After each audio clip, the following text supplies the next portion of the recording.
Hello everyone, I hope you're doing fantastic. In this video I'll be answering some of the common questions that get asked about traveling a bike. We have arrived in Italy. If you watched our short way down vlogs, you will have seen that I crossed Switzerland and then I finally arrived to Italy. That was actually a few weeks ago. One thing that I should mention is that every time I upload a vlog, I've already left. So I often receive messages of you being so kind and sweet, saying, you know, you can stay at my house, I can offer you dinner, we can meet, I can guide you around, and I so appreciate those. But I'm slow at editing. Like I can't, you know, I can't film and edit everything the same day, or like even if it was a few days after, it would have been too late. I am actually wanting to try to kind of organize things a little bit earlier so that I can meet you, but we'll see how that goes.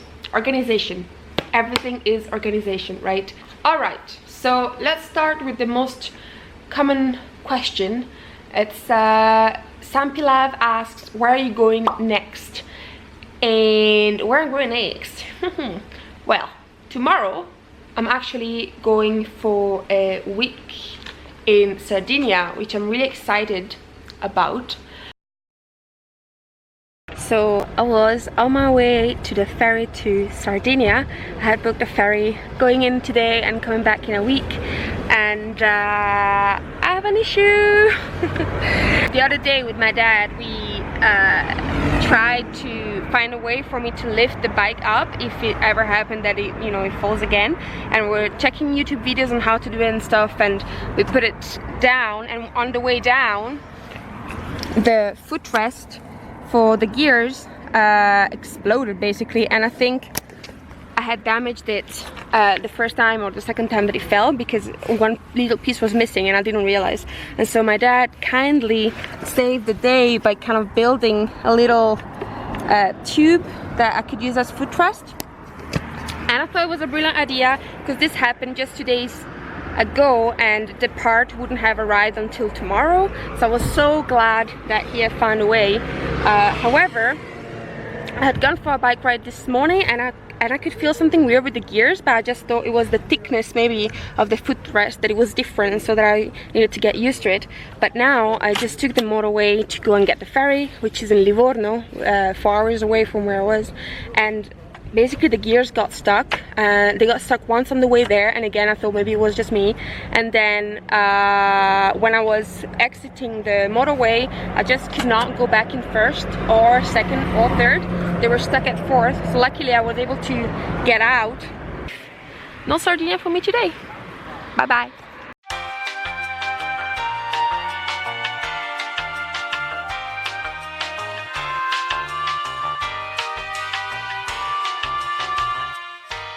Follow that question, what will you do when winter comes?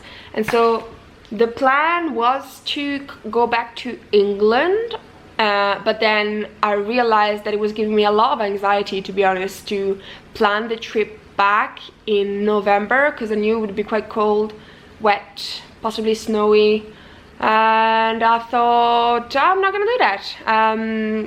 I thought it would be a good idea at first, but then thinking it further, I aborted the idea, which means I'm gonna be leaving Jane here, and I'm actually going to Canada for winter, which you might think, of all the places to pass winter, why do you have to go somewhere that's that cold? And that's exactly the point. I've never been to a country that cold, and I've experienced that kind of cold, and I would like to spend more time in Canada, so that's what I'm gonna be doing this winter.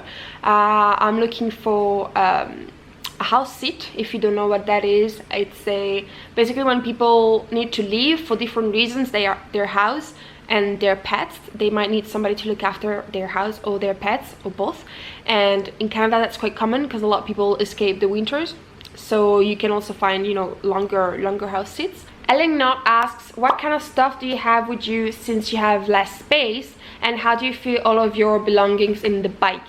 And that's, my friend, a really interesting topic. As you can see, I don't know if you can see, but there's, wait, I need to move. I have 2 panniers on the side and 1 box on top. The panniers technically shouldn't weigh more than 13 kilos each, and the top box I think about 10 to 12. So as you can imagine, I can't bring a lot of stuff. And actually I wanted to make a video on the stuff that I brought down with me, just the essentials that I need and that can fit in the bike. If you're interested, let me know if that's, you know, something you like to see. But basically, to make it short, in one pannier I have all of my camping gear, which means my tent, my sleeping bag, my cooking system, what am I forgetting? That's it basically, my camping stuff. And that takes the whole pannier, and I'm lucky that I can fit it all in there. The second pannier only has jewelry stuff because, as you might know, jewelry is how I make my money. I make handmade jewelry, and this is how I support myself, really, mainly. And so the other pannier is only jewelry, and it's super heavy, and that's only, you know, a fraction of what I actually have in terms of jewelry materials. And then the top one is basically for everything else. So all of my clothes, books, shoes. I mean, not that I have that many books or shoes, but you know, everything else that isn't camping stuff or work jewelry stuff needs to fit in there. So as you can imagine, I didn't bring that much stuff. So when I sold Pam, I'm lucky that I have a sister that lives in London who has a very, very small flat, and she was so happy that I arrived there with like huge bags full of stuff. But yeah, I left the guitar and a big bag full of clothes and tools and that kind of stuff. And to stay on the line of what I brought with me, somebody asked, do you still make jewelry, and does making jewelry represent a challenge when biking? And the answer is yes. It's definitely more challenging than the van. In the van I always had everything with me. I had more space as well, and I had a place to put my things. While when I'm biking, I usually stay just one night at places, so I had to, you know, take everything out and then put it back on the panniers, and it is a bit of a challenge, and you know, I needed to get used to it. But now I've stayed in Italy for about 3 weeks, and my dad has a big workshop that I can use, and it's been just so, I can't tell you how nice it's been to have like just a table where I can put everything and be as messy as I want and just leave it there and not have to pack everything beforehand. So that's been so nice. And also that brings me to the fact that Christmas is coming. So if you are looking for presents for your loved ones, then you can check out my shop. I also will create a discount especially for you.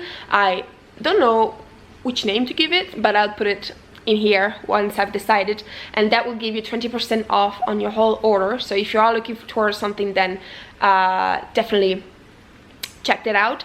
I wanted to say this now just because in December it's gonna get, you know, the mail gets saturated, and it might take a little bit longer for you to get your parcels. So if you are looking for presents, then now it's a good time. Also, I'll be leaving Europe in mid-November, so if you are from Europe and you wanted to order something for yourself, then it makes sense to do it now instead of waiting till I'm in Canada, and then it's gonna take even longer to get to you.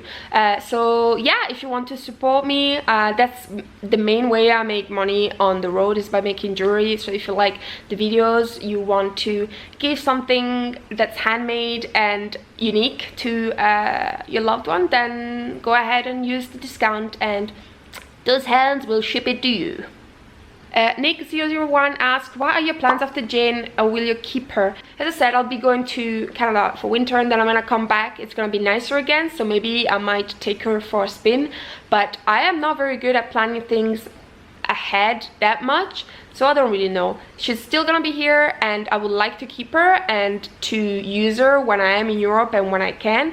I would also love to do a bigger tour one day, but not with her, maybe with a more of a off-road bike, because that's kind of what I really like. I love off-road bikes that are like kind of lighter. I don't care about speed, I like the sensation of, you know, bikes. I got her just because I needed to come to Italy, and this was the best option I found. And Anna Rose asked, do you have any plans to get another van in the future? Not right now, no. But that said, I still love vans, and I would love to do another van build one day, but I just don't know where I'm gonna be, what I'm gonna do. So for now, no, but we will see. Never say never. Sideways Nick 78 asks, do you wear noise protector earplugs when riding at speed? Yes, I do. I did a ride from Newcastle to London without those on the M1, and boy, I was like, I arrived at my sister's house and my ear was just like beep for like all night, so it was horrible. And after that I always wear earplugs. Slima 1508 asks, where do you sleep when you're with Jane? So I prefer sleeping at campings just because it's cheaper, and I love camping. I do like camping, but yes, if I can, I sleep at campings. Now it's getting colder, and in the winter months a lot of campings are closed. For example, now that I'm going to Sardinia, most of campings close at the end of September or mid-October, and we're already past that, so I had no choice but staying at Airbnbs, and if I'm really desperate, hotels. But I did find Airbnbs that weren't that much expensive than campings, like 20 to 25 euros. So it's, yeah, it's more expensive than obviously traveling in a van, but that's a no-brainer. But yeah, I love campings, and if I can't stay in a camping, then I try and find an Airbnb. And actually somebody else asked that question, Blink bloody hell, you all have such hard names. Is living with your bike more expensive than with the van, with Pam? Most definitely, of course, yes. And again, this is not a long-term thing. This was more like something that I've been wanting to do for a long time, and finally I managed to do it. But it's not like I'm gonna live in my bike forever. This was just kind of a project with an end. And yes, but definitely more expensive than van. If you were to, you know, to organize couch surfing, then if you were to find free accommodation or very, very cheap accommodation, then maybe it wouldn't be that more expensive. If you were in places where free camping, wild camping is allowed, then it wouldn't be as expensive. And again, it depends what you do. If with the van you do a lot of miles and you have a van that consumes a lot, then traveling with the bike is so cheap that then even if you had to stay in hotels, you would kind of balance out the costs. So it really depends on the way you travel. But for me, the way I travel, this is definitely more expensive. Ellie Bale asks, is it harder dealing with bad weather when you're traveling with the bike? And Ellie, by the way, is a really talented singer, and I often use her songs on my videos. She wrote the campervan song that I used and everybody loved it. So yeah, go and check her. I'll leave her channel on the description box. But yes, it's definitely harder, like definitely. I mean, nobody wants to ride in bad weather, so usually I check beforehand if it's bad weather, and if it's really, really bad, then I'm not gonna ride. There's no point. I'll book myself into a camping or Airbnb for that day and hope that the weather will get better. But if it does happen that I'm under the rain, either I'll stop if it's really bad, and I also have my waterproofs that I can put on, so it's not necessarily that I get that wet. It's more that it's more dangerous and unpleasant really to ride under the rain. Not to talk about snow, that's a whole different level. Like nobody wants to and should ever ride on the snow or ice. Also got questions about my really like future me. Somebody asked, what are your plans for after 30, and then also where do you see yourself in 5 years? I don't know. I'm not, as I said, I'm not really the kind to organize a lot. I kind of see where it goes step by step, and if I was to really think about it, I would really love to concentrate more on my jewelry business and learn silversmithing. It's something that I've been wanting to do for a very long time, but obviously you need a place to stay, a kind of a studio, because if you're on the move, and especially if you don't have access to power, it's just, I don't even know if it's possible. Maybe it is, but it would be very, very complicated. So yeah, I would like to get more into silversmithing, and also I would love to buy my own plot of land. I think I've mentioned this before, and kind of grow my veggies and be more sustainable and off-grid, and probably travel a little bit less. But that's yeah, that's in one of the things that I would like to do in the future. So I'd say in the next 5 years you'll probably see me, you know, garden my potatoes and onions. Hi Laris, it asks, how long have you had your license? Did you get did you get it in the UK or in Italy? So I got my lessons in the UK, and I only held it 2 months now, so I'm a very new rider. I must say, I already knew how to ride bikes before. A lot of people are like, oh my god, you're so brave, you only just learned to ride a bike and you're already going to all those crazy roads. And yes, maybe it wasn't the wisest thing to do, like if you just take a license and buy a new bike to go on a long road trip. But I already knew how to ride bikes before. I had never ridden big bikes or really heavy bikes, but I was already accustomed with riding on the road with a bike. So yes, I only had it for 2 months, the full UK license, and yes, that's that. And then I've got a random one, but I thought I would answer this one because yes, it's been on my mind, this topic. Julison asks, what is your opinion about traveling by plane and CO2 emissions? I would say, like anybody would say, ooh, did you hear that? So my opinion is that, of course, you should not travel by plane. We should not travel, just in general, we should not travel unless it's by by foot and by bicycle. Like, we're already doing so much damage that's just adding it on top. But at the same time, I'm a hypocrite, and I am myself traveling by plane occasionally. Actually, not that occasionally. I've traveled to Canada this summer, and I will be doing that again in winter, which of course it has a big impact. And also I travel with the van, which is it's not the most eco-friendly way to travel. Neither is the motorbike. If I really cared, which I do actually, I would do, you would travel by bike and by foot, and which is something that I'm wanting to do. And I think I will probably, it's step by step, I will get to the point where I just travel by bicycle and by foot. I think that we should all think twice before taking a plane, and think about alternatives, and think if it's really necessary. For me, I live a simple life, and I would say I live a simple life. I don't buy clothes, I don't buy unnecessary things. Well, obviously I'm like living out of a little box on top of the bike, so I can't buy stuff. But yeah, I try to be very mindful of where I shop and where I buy my veggies, that make sure that everything is seasonal and local, that it doesn't come from the other side of the world, or at least I try. So traveling is really the thing where probably I indulge the most, and I would like to get better at that.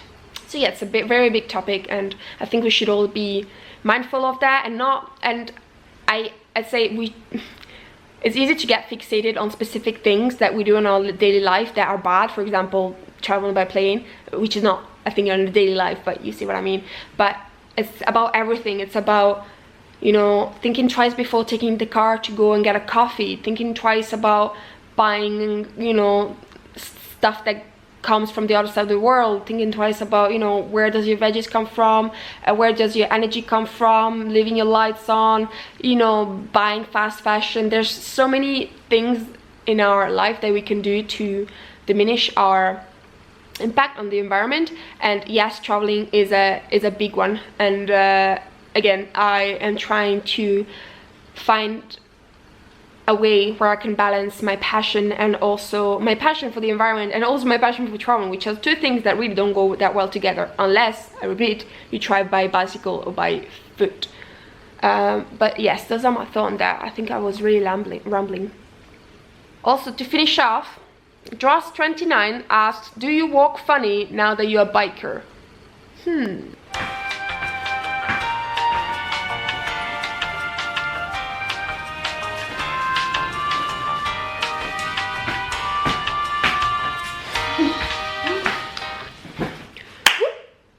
I hope I answered all of your questions. Let me know if I missed any in the comments. I really enjoy filming and watching Q&A videos. I really don't know why. I must be just very nosy person. But yes, stay well, be well, bye.